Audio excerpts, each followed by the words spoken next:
exciting. And what we're going to do tonight, we're going to take about 10 minutes of your time, and we're going to bring you up to date of where our Cambodia project is. And I know I'm speaking to a lot of people who've been there since the beginning. If you bear with us for any new members, just to bring you up to date. First of all, I'd like to welcome Niamh and Fiachra. In absentia, we have Sheila from Balbriggan. She was with us this year in Cambodia, and Colin, our buddy, who is in Cambodia teaching for this year as he did last year. And we have Nadine later on who will tie this all together in about 10 minutes' time. All right? Yeah. But the Cambodia project, I think, it's my 37th year teaching. It's probably the most exciting project I've ever been involved in. And it started off with very small little seeds, and it's grown to something that's really, really magic. And it's got such possibilities in the future. But I suppose the biggest thing for me, and we'll talk about this in a minute, is the effect it has on our school community. That Niamh will be talking about how it started, and Fiachra will be talking about different things, so will I. But when I was sitting down there being mindful, or trying to be mindful as I was nervously preparing for this, is the buzz around, the subtle buzz at our school as a result of our Cambodia project. You can't really describe it. And I see my colleagues nodding there. I can't describe it, but like walking into a junior infant class and they're talking about Cambodia and talking about a culture that is 31 hours in my case away from here, and then the culture coming to us after they have kind of done it through the internet or through drawing pictures is incredibly difficult to put into words. So this, I'll be retired in a few years' time, but I know that the Cambodia project, and that's that in the full title, will live on long after I'm left this gaff. So I am going to hand over to Niamh first, because Niamh and a few other heroes, and she hates me saying this, without Niamh and a couple of three other people, this would never have happened. So for those who already know this story, Niamh is going to tell it anyway. Briefly, just briefly.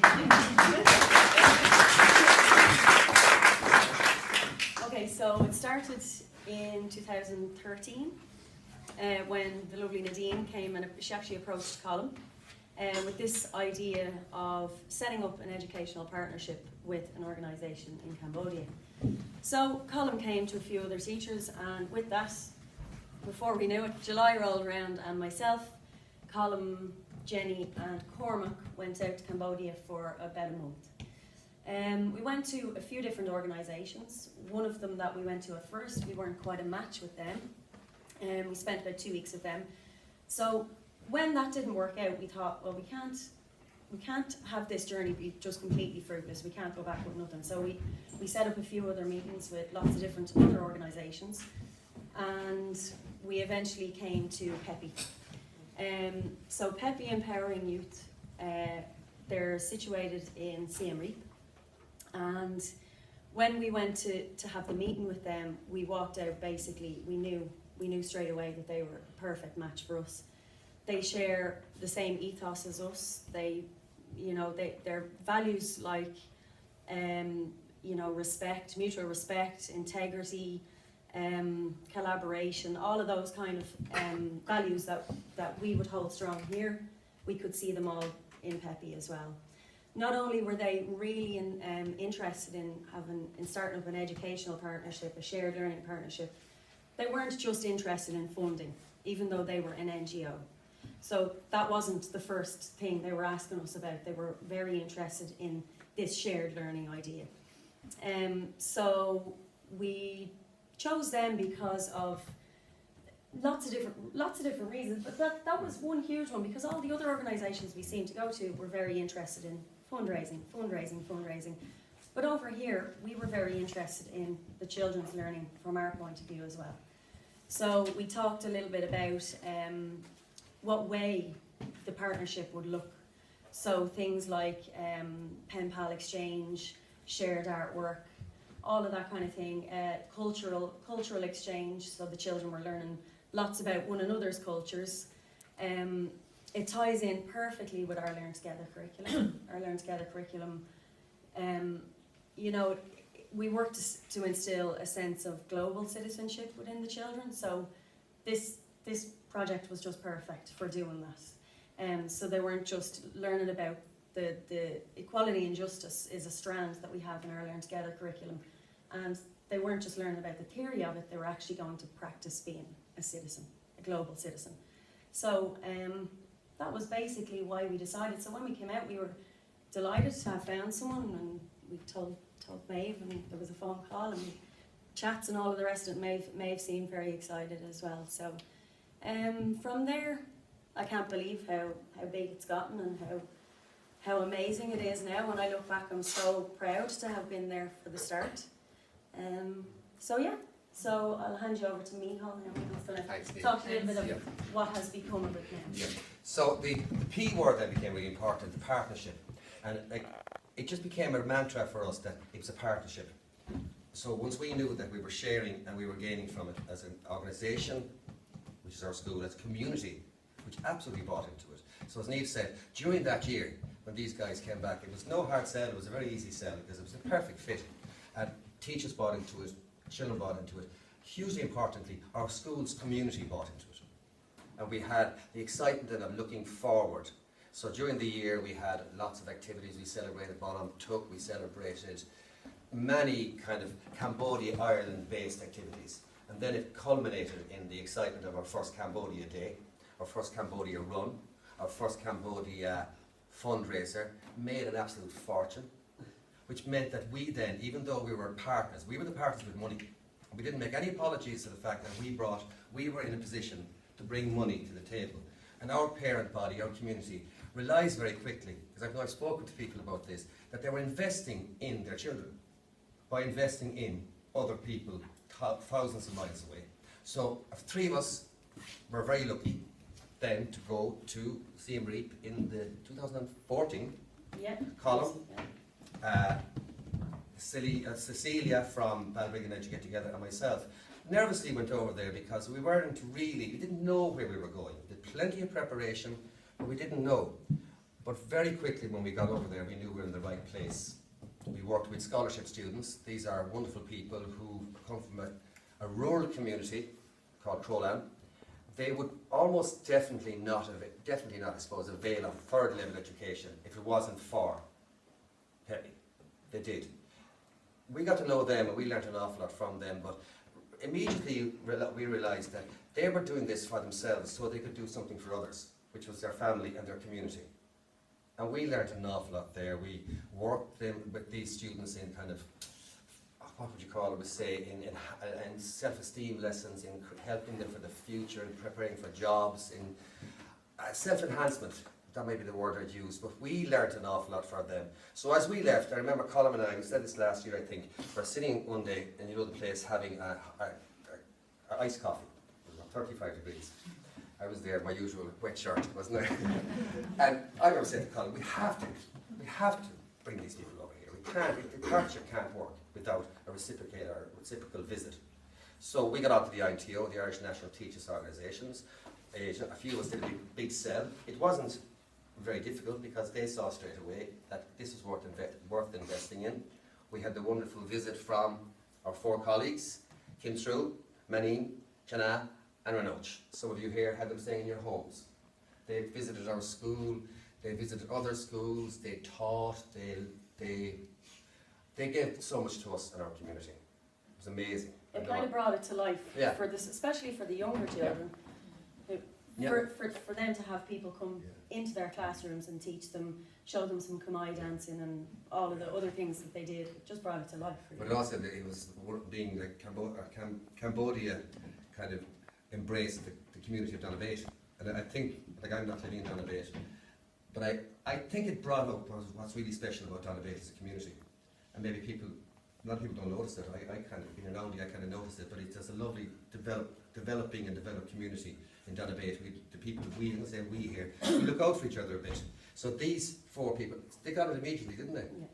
They were talking about walking down the street and people talking with them. They were talking about sharing with community here. They all want to come back. Some will, some definitely will. We might talk about the little plans we have. And then that led to another Cambodia Day, another big fundraiser, another bucket load of money going over there that would ensure that a number of students who would not avail of third level education are educated. It's like this, the statistics here, X number of people are going to third level college because of the community of Dynamite. And they will bring back what they have gained to their community, and it's just the rest you can work out yourself. Just spills out all across the community. And then we had visit number 2 with Neil, Fiacra, Sheila, Colin. 5 of us, 5, me, it's 5. And we had a brilliant time over there because now we were going home. We had been there before. We had no kind of getting to know phase. We were welcomed. We developed our. You'll talk later on about different things we did, but we broadened our little. If we knew exactly what we were going to do, we might have been a bit nervous. We ended up as being facilitators and teacher trainers and working with different NGOs over there. And we came home, and it has to keep going. And that's where we are now, isn't it? Yeah. You're going to talk briefly about the. Well, Fiacra's going to talk about. Oh yes, sorry, that's the yeah. point. Sorry, I teed up for you, will I? Sorry about that.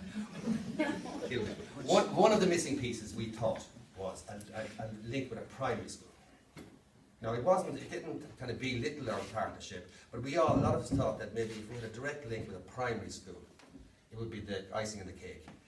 And it was fate more than anything else that brought us and linked us up with Salarine Campuchia. Yeah. Will you talk about that, yeah?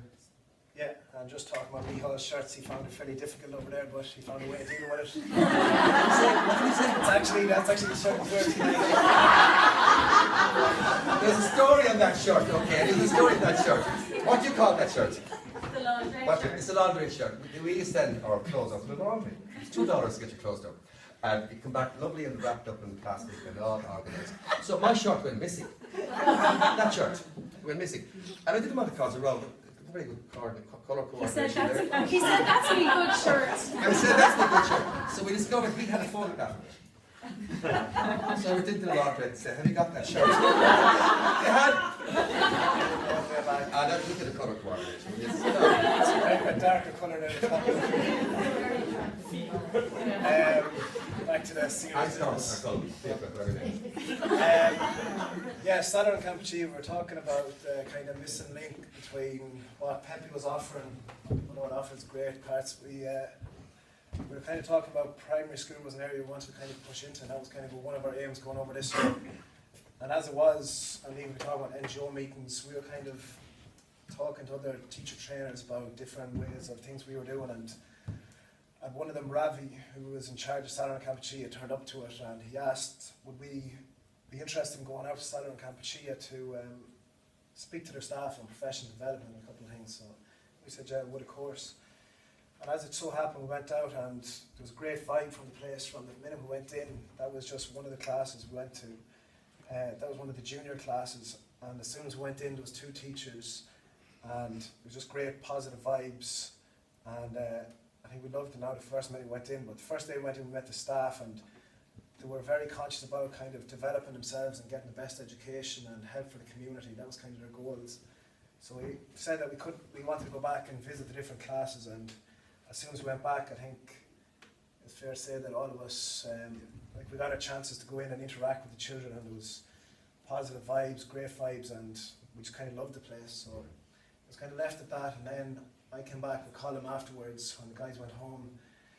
We went back out we were invited out to a spelling bee, and I think I have a picture of it here somewhere. No, it's just artwork. The spelling bee, it was a whole school spelling bee, and it was unbelievably run.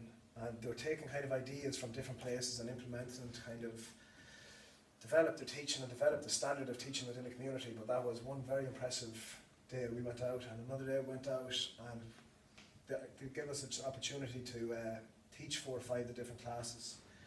And again, we did postcards and different things, and we got to bring them back, and Eve gave some of them out to her class, and they were very powerful. But that's one thing that they were very interested in, was like shared artwork, and this was one thing that I just spotted in the library one day I had there, that just very positive things that had in their school that kind of matched up with our ethos. I don't know if you can see it, but they're actually pictures of some of the students in black and white, and kind of has their emotions and how they feel and wishes that they have for the future, and kind of talking about feeling very positive when it rains and different things. I thought that was very striking, and things like that, shared artwork, and it kind of fits very well with our ethos, I found as well. So that Saturn Campuchia is kind of it's something we're developing on, and hopefully that when teachers go out in the future, that they'll be able to go to this primary school, and that in the future, maybe 2017, or the potential for it, that one of the teachers from that primary school can come over here, and it'd be a nice fit because they'll be working with primary school children, and they could bring what they brought, they see here back over what we see.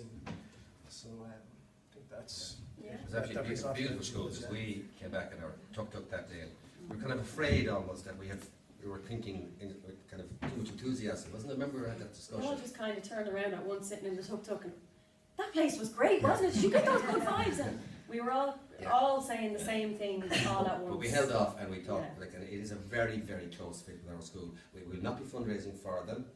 They will call our friend school, isn't it? A friend. They're going to become our friend. So we're not going to be asking parents here to get loads of money. Hopefully we'll continue. No, we'll start off very small, Yeah. very slow. Yeah. Again, just to improve the education on both sides. Now, I'm conscious of the time, but one of for our first visit there, we worked with the leaders of, teachers and leaders in PEPY, but they invited occasionally one or two people from different organisations in to sit in. But this year it developed significantly. Yeah, it was kind of one of the new features. Yeah, and we it liked became a for really this important year. role. Yeah. One we enjoyed, we found very challenging, but what we enjoyed was we presented, we say, on different issues like the challenges to education in Cambodia, the numeracy and how maths can be done through fun. Myself and Sheila did like teaching methodologies, and it was basically people who worked in different NGOs around the area, and it kind of struck myself and Sheila when we were teaching them. We actually started off by talking about a day in the life of an Educate Together school, and some of the things that we touched off, they all came up to us at the end and they were saying, oh, we've never heard about these things before, and what about this and what about that? So from that then we ended up giving about three other NGOs or workshops with these people from the NGOs on teaching methodologies, let me think, special needs. It was actually surprising how little they knew about that kind of stuff. So yes, it was a bit of upskilling. One of the things you did was you... Yes, that was another thing. Before we went out to PEPY, one of the things they really wanted from us was to brighten up the classrooms. So I somehow got that job. So I thought for a while, and myself and Colin were talking about the fact that this year in our school, change makers is kind of a theme for this year. So we decided that maybe it would be nice to have one of the displays. So myself and Fiona did a lesson on what it meant to be a positive change maker with the students over there. So we created this display from it. This one is pretty much copied from this one over here. And then this was done in the Dream class out in Crowland. Obviously the name is what it says exactly what it does exactly what it says in the tin. They basically go there and learn. They talk about their prospects, they talk about their aspirations and their dreams and how the potential for actually achieving them. And we sat in some of those dream classes, and some of our funding initially went towards funding a teacher for a dream class. Amazing, just amazing. Like we were working through translators. Yeah. These are young teenagers, and they're talking about their future in a structured way and their dreams. Yeah, just amazing. The one thing that struck me, just the last thing I'm going to say is, it struck me how positive and enthusiastic they all were. All of the students we worked with and all of the workers that we met, completely just all enthusiastic and positive, good vibes all the time. Like obviously we could talk all night about this, or not. I'm going to hand over to Nadine in about half a minute. But it's just, if anybody needed we don't need it, but proof that our partnership is worth doing. Like these two trips, our trip, we were hugely privileged to go there, and the trip that happened, reciprocal trip here, like really, it's the most amazing project. It's just the benefits for everybody. And personally, it's great. I'm still buzzing, and I'm back a few months, but it's just amazing. So we can tie together. I'll stop talking. Nadine was the one who